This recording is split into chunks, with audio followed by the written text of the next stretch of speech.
Hello friends, আজকে সংযুক্তার রান্নাঘরে নোনতা স্বাদের ভার্মিসেলি। প্রথমে ভার্মিসেলি নিয়ে নিচ্ছি কাঁচের 1 বাটি, তারপর টুকরো করে রাখা বিনস, আলু, তারপর আদার রস, এরপর মাখন লাগবে একটু, বাটার, এরপর কিশমিশ, আর লাগবে চানা ডাল ফোড়নের জন্য। এছাড়া লাগছে ছোলা ভিজানো, কারি পাতা আর শুকনো লঙ্কা, সর্ষে। কড়াই নিয়ে নিয়েছি, কড়াই গরম করতে দিয়েছি। এরপর সাদা তেলেই রান্নাটা হবে। সাদা তেল গরম হয়ে গেছে, মাখন দিয়ে দিচ্ছি। বাটারটা গরম হয়ে গেলে, তেল গরম হয়ে গেলে আমি সিমাই বা ভার্মিসেলি দিয়ে ভাজতে আরম্ভ করে দেবো। নুন ছড়িয়ে নিচ্ছি।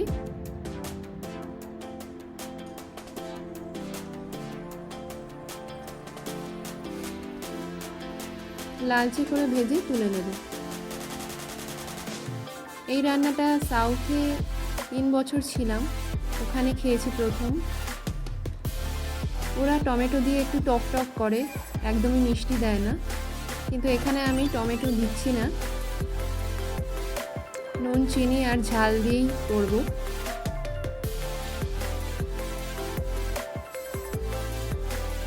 ভার্মিসেলি ভাজা হয়ে গেছে।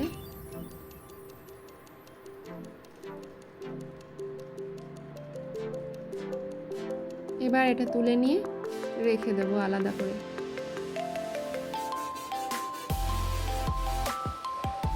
এরপর আলু আর বিনস ভেজে নেব।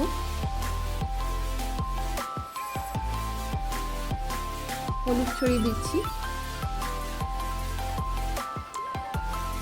আর নুনও দিয়ে দিলাম।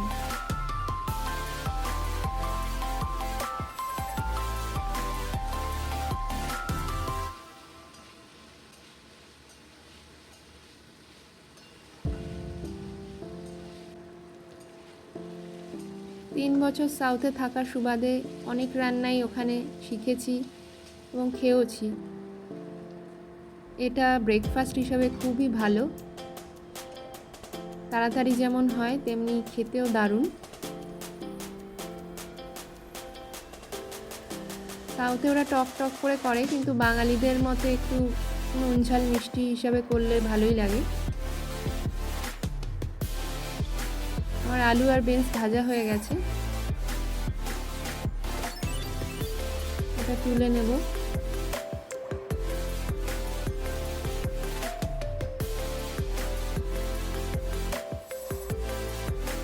এরপর আবার একটু সাদা তেল দিয়ে নিলাম।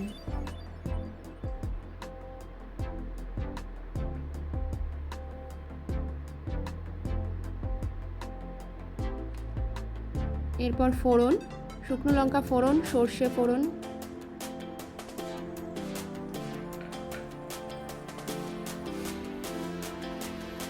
এর সাথে আমি ধুয়ে শুকিয়ে রাখা কারি পাতা দেব। কারি পাতার সর্ষে ফোড়নের একটা অদ্ভুত একটা ফ্লেভার আসে, যেটা খুবই সুন্দর।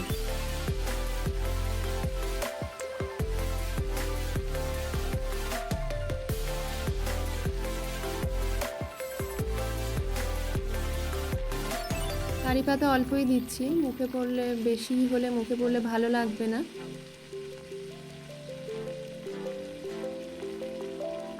কারি পাতাটা একটু ভাজা ভাজা হবে। এরপর আমি চানা ডাল দেব। সাউথে ওরা চানা ডাল ফোড়নে খুব ব্যবহার করে।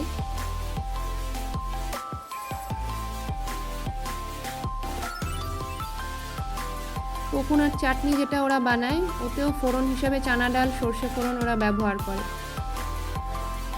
চানা ডালটা একটু ভাজা ভাজা হবে। এই চানা ডাল আমি আগের দিন রাতে ভিজিয়ে রেখেছিলাম যাতে নরম হয়ে যায়। নরম হয়েছে, অথচ ভাজতেও সুবিধা।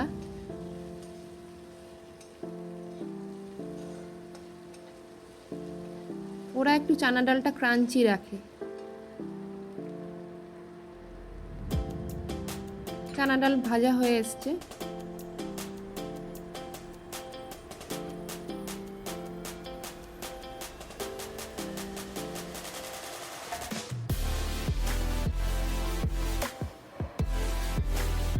এরপর ছোলা দিয়ে দিচ্ছি। ছোলাটাও আমি আগের দিন রাতে ভিজিয়ে রেখেছিলাম। চানা ডাল আর ছোলা আগে থাকতে একটু ভিজিয়ে রাখলেই ভালো।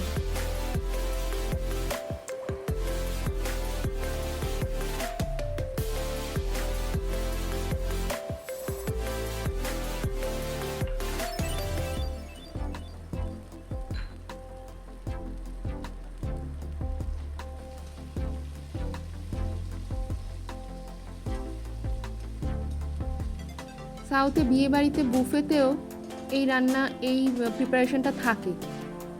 সেটা ওদের ওখানে বিয়েবাড়ি দুপুরবেলার দিকে হয়। আমি দেখেছি এই রান্নাটা থাকে। এটা ব্রেকফাস্টেও খাওয়া যায়, আমরা তো ব্রেকফাস্টেই খাই। সব একবারে ভেজে নিচ্ছি আর একটু, এরপর আদার রস দিয়ে দিলাম।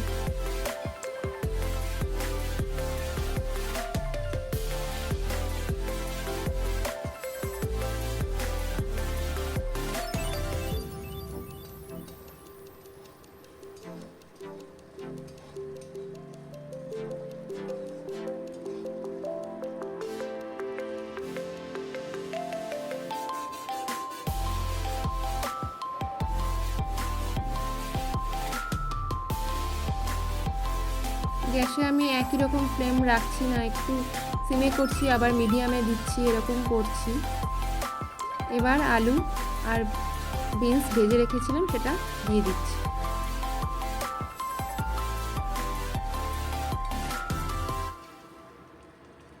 সকালের ব্রেকফাস্ট বা স্কুলে টিফিন খুবই তাড়াতাড়ি হয় আর যথেষ্ট টেস্টি।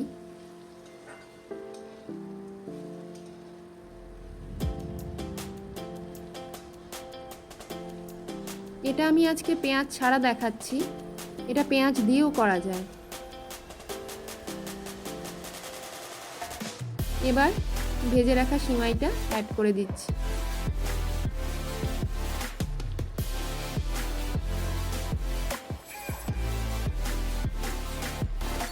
আমি যতদিন ঝাল ঝাল নোনতা স্বাদের এই সিমাইটা খাইনি, আগে মিষ্টি স্বাদের সিমাই যেটা দুধ দিয়ে বানানো হয় সেটাই খেতাম। ওখানে যাওয়ার পর এই ধরনের ঝাল টক নোনতা সিমাই আমার খুবই পছন্দের। বাড়িতে আমার মেয়ে, আমার হাজব্যান্ডও খুব পছন্দ করে।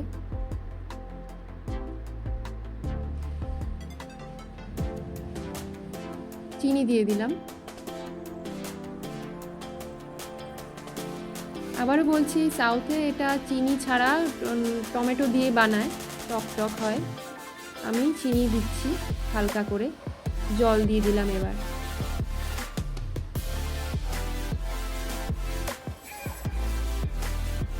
জল প্রথমে অল্প করেই একটু দিয়েছি,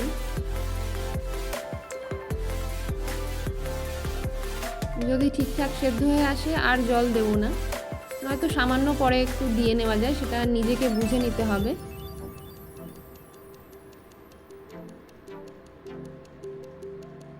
ক্রাঞ্চিও থাকবে না, আবার খুব গলেও যাবে না।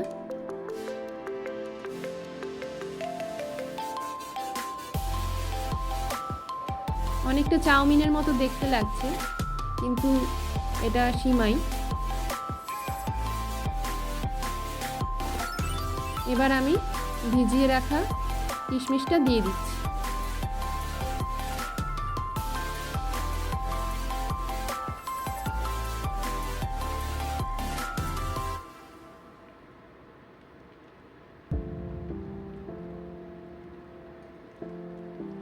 সব উপকরণগুলো আবার ভালো করে নেড়ে নেব।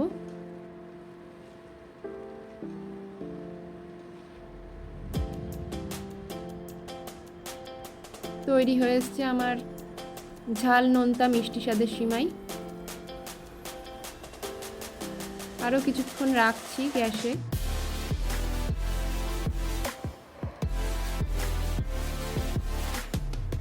সামান্য জল একটু দিয়ে দিলাম, মনে হলো যে ক্রাঞ্চি ভাবটা রয়েছে।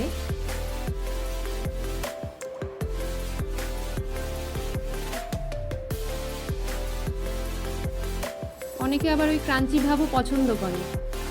তাহলে আর শেষের বারে জলটুকু দেওয়ার দরকার নেই, যে যেরকম খায়।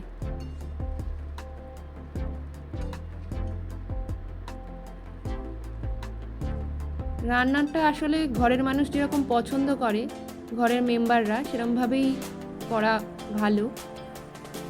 তৈরি আমার ঝাল নোনতা মিষ্টি স্বাদের সিমাই।